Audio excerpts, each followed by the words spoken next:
कृषीवनचे सहप्रायोजक आहेत सन and ocean, पिकांचं संपूर्ण संरक्षण आणि पोषण।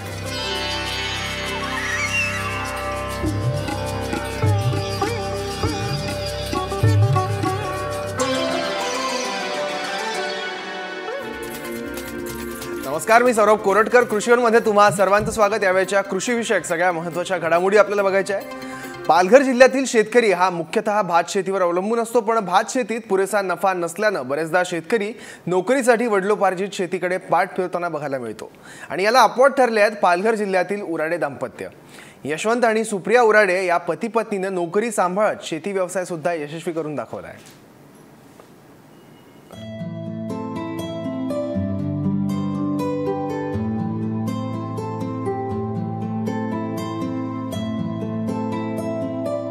पालघरमधील यशवंत आणि सुप्रिया उराडे हे शेतकरी पती पत्नी दोघंही सरकारी नोकरीमध्ये कार्यरत, पण आपल्या नोकरीतून वेळ काढत उराडे दाम्पत्यानं शेती करण्याचा निर्णय घेतला आणि त्या दृष्टीनं त्यांनी कामालाही सुरुवात केली।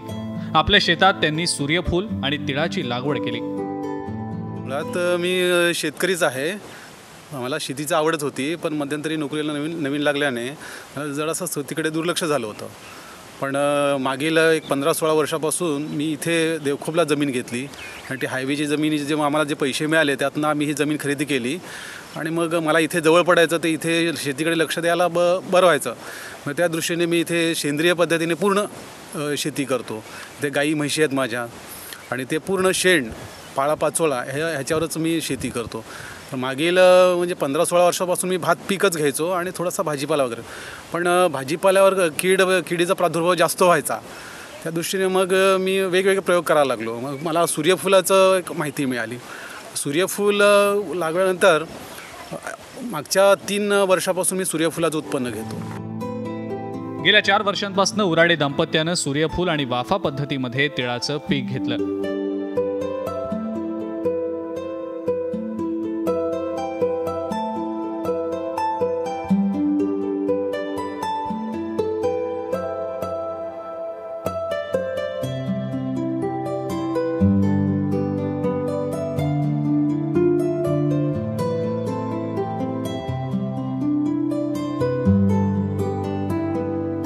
इतकंच नाही तर वर्षभरासाठी लागणारा भाजीपालाही ते आपल्या शेतातच पिकवतात। घरगुती वापराबरोबरच भाजीपाल्याची विक्रीही ते करतात। आमची शेती होतीच। मी एक गृहिणी म्हणून आहे आणि गृहिणीला सगळे प्रश्न असे असतात की महागाई हल्ली जेवढी वाढत चाललेली आहे त्यातून आपल्या शेतीतून आपल्या कुटुंबाला का फायदा होऊ नये असं मला वाटलं। त्याच्यामुळे माझ्या मिस्टरांची पण मला साथ मिळाली आणि आम्ही त्यानुसार आम्ही हे सगळं उत्पन्न घ्यायला सुरुवात केली। सूर्यफुलाची लागवड केली, त्याच्याकडून आम्हाला आमचं घरचं तेल मिळतं। भरपूर भाजीपाला घेतो आम्ही, भाजीपाला आमचा घरचा असतो। आमच्या नातेवाईकांनी ते पुरवलं जातं, त्याच्यामुळे त्यांनाही एक वेगळं समाधान मिळतं की सेंद्रिय खतापासून असलेलं सगळं जे उत्पन्न आहे ते आपल्याकडे येतंय। हे मला खूप बरं वाटतं। त्याच्यात उराडे यांनी सूर्यकिरण या जातीच्या सूर्यफुलाच्या वाणाची लागवड आपल्या 1.25 एकर जमिनीवर केलेली आहे।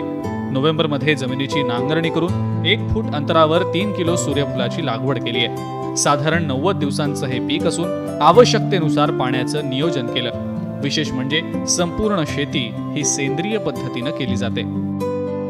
पाण्याचं खताचं नियोजन म्हणजे सुरुवातीला जमीन नांगरणीच्या अगोदरच मी शेणखत पूर्ण टाकून देतो ह्याच्यामध्ये आणि नांगरणी करतो आणि पूर्ण मग छोटे म्हणजे मशागत करून आणि डायरेक्टली लागवड करतो। त्याच्यानंतर मला पुन्हा खत देण्याची आवश्यकता भासत नाही, कारण सेंद्रिय खतच मी वापरतो, रासायनिक खतं मुळीच वापरत नाही। पाणी सुरुवातीला मला 3-4 दिवसांनी द्यावं लागतं, नंतर मग 7-8 दिवसांनी दिलं तरी चालतं। साधारणतः हे 90 दिवसामध्ये पूर्ण पीक तयार होतं आणि 90 दिवसानंतर मग काढणीला घेतो। साधारणतः हे 1.25 एकर भर लावलेले आहे। ते 3 किलो सूर्यकिरण नावाचं वाण लावलेलं आहे। 1.25 एकरमध्ये लावलेलं आहे। त्याच्यापासून साधारणतः 100 ते 125 किलो मला मिळेल आणि त्याच्यापासून मला साधारणतः 70-80 लिटर हे एवढं तेल मिळेल आणि हे तेल आम्ही स्वतःलाच खाण्यासाठी वापरतो। हे काय आम्ही विक्री वगैरे करत नाही, माझे नातेवाईक कुटुंब ह्यांच्यासाठीच मी देतो।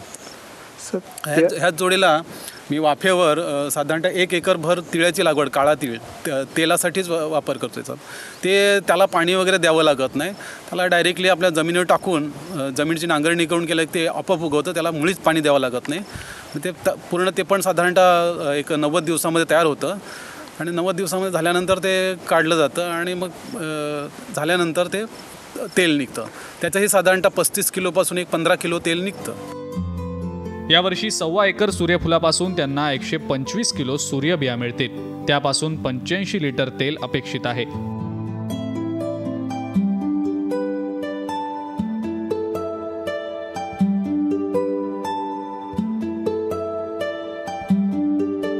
तर तिळापासून त्यांना 35 लिटर तेल अपेक्षित आहे.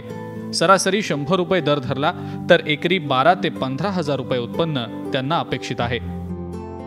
ह्याचं म्हणजे फुलं जेव्हा सुकली जातात तेव्हा ते काढून पूर्ण एकदम कडकडीत सुकवावी लागतात. कारण आपल्याकडे तसं थोडंसं वातावरण जे आहे ते थोडंसं दमट आहे. त्याच्यामुळे खूप अगदी एकदम कडकडीत सुकत नाहीत.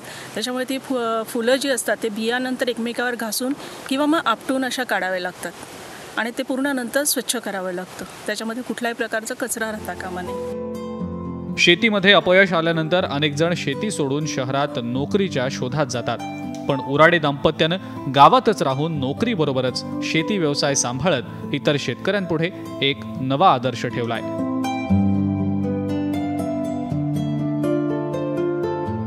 संतोष पाटील, महाराष्ट्र वन, पालघर. आता शेतकऱ्यांसाठी एक चांगली बातमी आहे, ती म्हणजे यंदा राज्यात तुरीचं भरघोस उत्पादन झाल्यामुळे शेतकऱ्यांकडून तूर खरेदीसाठी असलेली मुदत 1 महिन्यानं म्हणजेच 15 मार्चपासून 15 एप्रिलपर्यंत वाढवण्याचं केंद्र सरकारने मान्य केलं आहे. मुख्यमंत्री देवेंद्र फडणवीस यांनी याबाबतची माहिती दिली आहे. आधारभूत दरांनी राज्यात 15 डिसेंबर 2016 पासून तुरीची खरेदी करण्यात येते आहे. केंद्र सरकारने तूर खरेदीसाठी 90 दिवसांचा कालावधी निश्चित केला आहे आणि यानुसार राज्यातील कालावधी 15 मार्चपर्यंत आहे. राज्यात यंदा पाऊस चांगला झाल्यानं तुरीचं अपेक्षेपेक्षा जास्त उत्पादन झालंय. त्यामुळे तूर खरेदीत वाढ होते आहे. यामुळे केंद्र सरकारला खरेदी केंद्र सुरू ठेवण्याची विनंती करण्यात आली होती. ही विनंती मान्य करत मुदत आता 15 मार्चपासून 15 एप्रिलपर्यंत वाढवण्यात आली आहे. त्यामुळे तूर उत्पादक शेतकऱ्यांसाठी खूप आनंदाची बातमी आहे. केंद्र सरकारला या संदर्भात मागणी करण्यात आली होती आणि केंद्र सरकारने आता ही मागणी मान्य केली आहे. त्याचबरोबर राज्य सरकारने याला दुजोरा दिला आहे. 15 मार्चपासून आता तूर खरेदीची मुदत जी आहे ती 1 महिन्यानी वाढवत 15 एप्रिलपर्यंत करण्यात आली आहे. राज्याचे मुख्यमंत्री देवेंद्र फडणवीस यांनी याबाबतची माहिती दिली आहे. आधारभूत दरांनी राज्यात 15 डिसेंबर 2016 पासून तुरीची खरेदी सुरू करण्यात आली. केंद्र सरकारनं तूर खरेदीसाठी 90 दिवसांचा कालावधी हा निश्चित केला आहे आणि यानुसार राज्यातला कालावधी जो आहे तो 15 मार्चपर्यंतच आहे. पण राज्यात यंदा पाऊस चांगला झाला आहे. त्यामुळे तुरीचं उत्पादन सुद्धा अपेक्षेपेक्षा जास्त झालं आहे. त्यामुळे तूर खरेदीत सुद्धा वाढ होताना दिसते आहे. त्यामुळे केंद्र सरकारने खरेदी केंद्र सुरू ठेवण्याची विनंती सरकारला करण्यात आली होती आणि सरकारने आता ही विनंती मान्य केली आहे. या बातमीनंतर वेळ झाली का छोट्याशा ब्रेक घेऊया आणि ब्रेकनंतर पुन्हा भेटूया.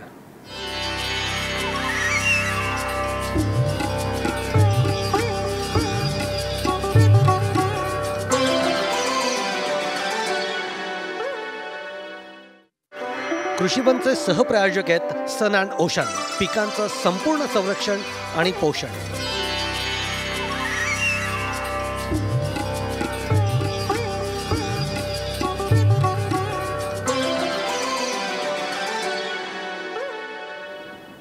ब्रेकनंतर कृषीवनमध्ये तुम्हा सर्वांचं स्वागत. पुण्यात असलेली आपली चांगल्या पगाराची नोकरी सोडून चंद्रपूरच्या एका धडपड्या युवकानं आपल्या काही मित्रांना सोबत घेऊन सुरू केलेल्या कृषी पर्यटन व्यवसायाला आता उत्साही प्रतिसाद लाभतोय.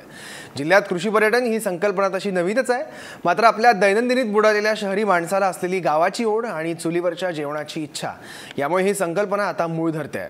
आणि यासोबतच इथं पर्यटकांना हुरडा आणि शेतातील ताज्या वांग्यांच्या भरिताची चव सुद्धा चाखायला मिळते.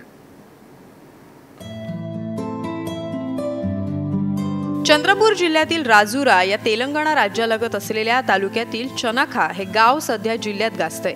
या गावातल्या 4 युवकांनी एकत्र येत 15 एकरवर साकारलेलं एक मोकळा श्वास हे कृषी पर्यटन फार्म पर्यटकांची पहिली पसंती ठरतंय.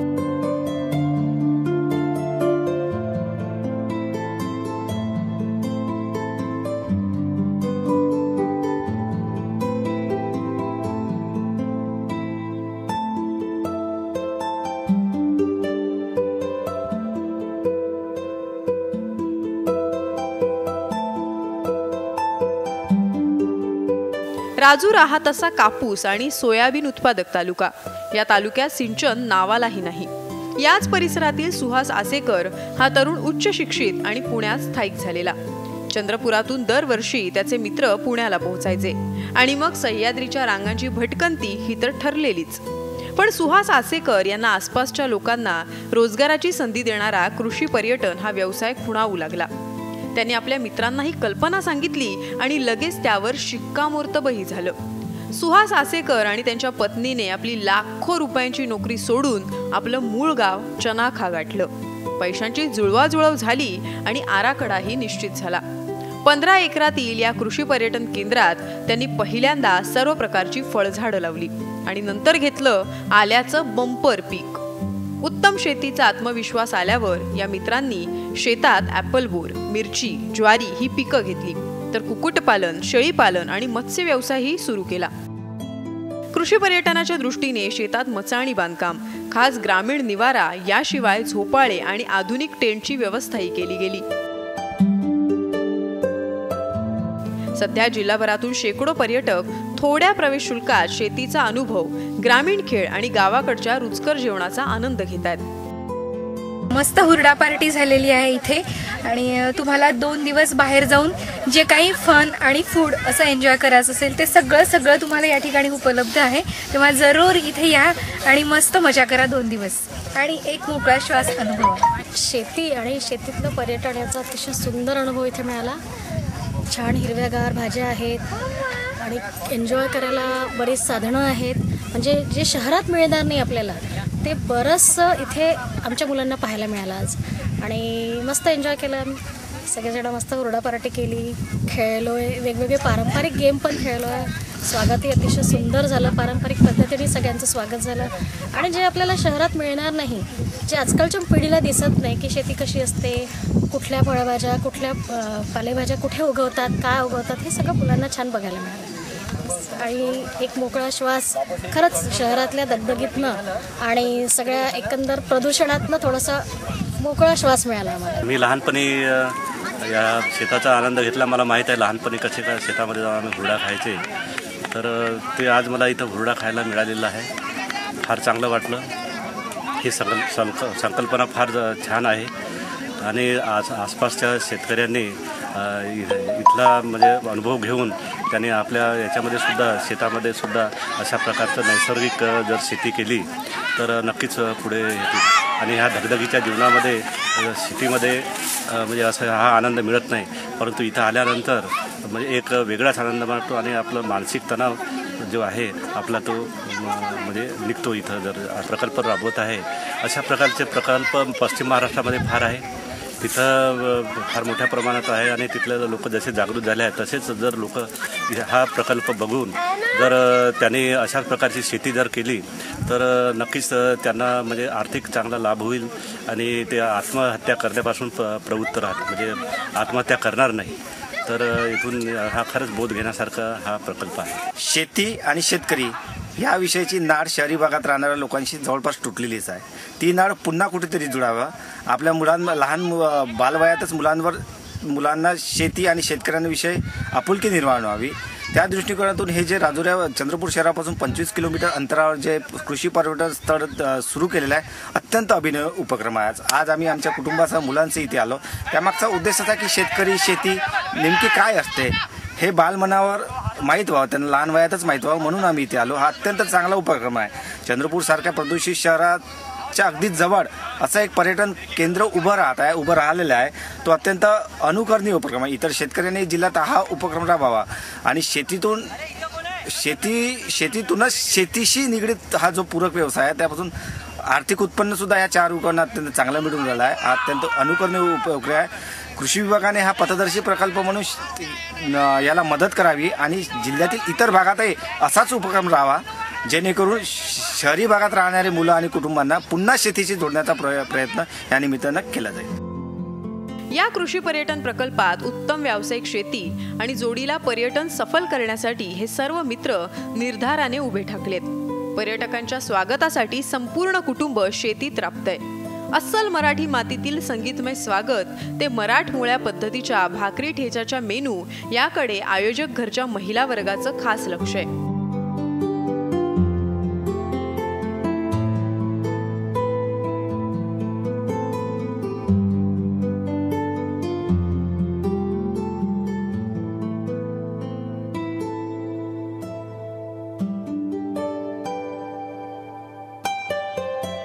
एक कल्पना होती ती आज प्रत्यक्षात आल्याचा आनंद होत असल्याची प्रतिक्रिया व्यक्त केली जाते.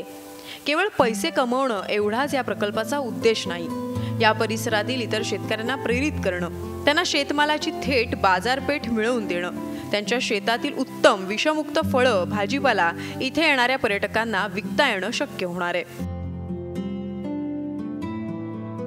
आपल्याला विदर्भात जाऊन काहीतरी करता येईल का, किंवा आपल्या भागात किंवा आपल्या जिल्ह्यात किंवा आपल्या तालुक्यात, इनफॅक्ट गावात काहीतरी करता येईल का की जेणेकरून आपल्या एरियातला पर्यटक तसेच पश्चिम महाराष्ट्रातलाही पर्यटक आपल्यापर्यंत ओढता येईल का, किंवा काहीतरी असं करता येईल काय, हे डोक्यात सारखं चालू होतं. आणि हे कन्सेप्ट आम्ही एकमेकाला बोलून दाखवले आणि त्याच्यातून या कृषी पर्यटनाचा एक विषय आम्ही निवडला आणि एकमेकांना समजून सांगितला. तो पसंती पडला आमच्या, आणि मग ती संकल्पना आम्ही प्रत्यक्षात उतरवायचा प्रयत्न केला. आणि त्या सुरुवातीच्या प्रयत्नापासून ते आत्तापर्यंत मजल जे तुम्हाला दिसतंय ते तुमच्या डोळ्यासमोर आहे. सुरुवातीला तर आपल्या भागामध्ये कृषी पर्यटन काय आहे हेच लोकांना पटवून देणे कठीण होतं. आता ते जे आम्ही सुरू केलेलं आहे तर ते लोकांना पटवून देण्यामध्येच अडचण येत आहे, पण ते लोकांपर्यंत पोहोचत आहे आणि लोक आमच्यापर्यंत येत आहे हे दिसून येत आहे आम्हाला. आता जे गाव आहे आपलं चनाखा, तिथून तिथले जेवढे लोक आहेत त्यांना रोजगार कसा देता येईल याच्यासाठी आम्ही त्यांच्यापर्यंत पोहोचत आहोत. तर त्यांना हे नवीन काहीतरी वाटत आहे, त्याच्यामुळे ते जुडायला त्रास होत आहे आम्हाला, पण ते जुळत आहेत लोक आम्हाला. शेतात राबणं आजकालच्या पिढीचा छंद नव्हे असं विधान करणाऱ्या टीकाकारांना एक मोकळा श्वासच्या युवा शेतकऱ्यांनी चोख उत्तर दिलंय. त्यांनी उभा केलेला फार्म त्यांनी प्रथम उत्तम शेती करत सफल केला, मोठा नफा कमावला आणि आता या 15 एकर जागेचा उत्तम मार्केटिंग तंत्र वापरून दुहेरी लाभ घेतला जातोय. शहरी धकाधकीला कंटाळलेल्या नागरिकांच्या गावाकडच्या ओढीचं मर्म आणि जिभेचे चोचले पुरवण्यासाठी केलेली खटपट यामुळे जिल्ह्यात आगामी काळात कृषी पर्यटन रोजगाराचा हुकमी एक्का ठरणार आहे.